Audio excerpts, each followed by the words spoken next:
Our favourite person in the world is Megyn Kelly, and it's our chance to talk to her right now this Wednesday in Australia. Super Tuesday, her time. Love her to see you, rock star. I think, as you quite correctly said on your radio show, kind of the least tension ever around a Super Tuesday ever. Yeah. I mean, wah. But there's no mystery to it this year. The mystery's already been solved. We know who the two nominees are going to be. And in Nikki Haley's case, it's just a question of when the patient recognizes what the diagnosis really means.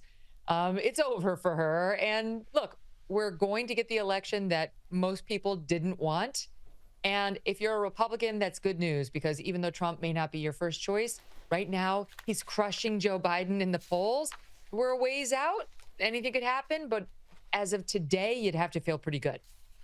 Your legal mind, of course, as always, is working overtime with all the different cases of this, that and the other. We'll get to the great Fannie Willis steaming pile of dog proverbial in a second. But obviously the Supreme Court 9-0. Trump cannot be bounced off the ballot. This was kind of the real reason that Nikki Haley was sticking around. And I was listening to your conversation today with a Republican and a Democrat about just how good or just how bad this is.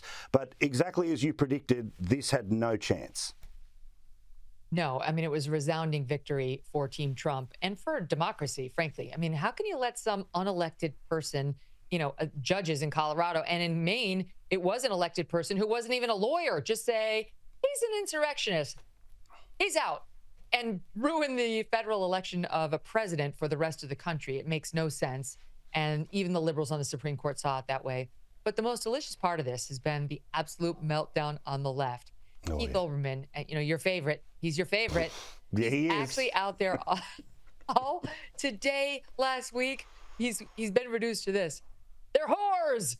John Roberts is a whore. Sotomayor is a whore. They're all whores, and their tears are made of urine. What? That's what they've reduced the left to. And I have to say, it's really fun and entertaining. Yeah, it is fun to watch. It is fun to watch. Grab a cup of liberal tears, as they used to say.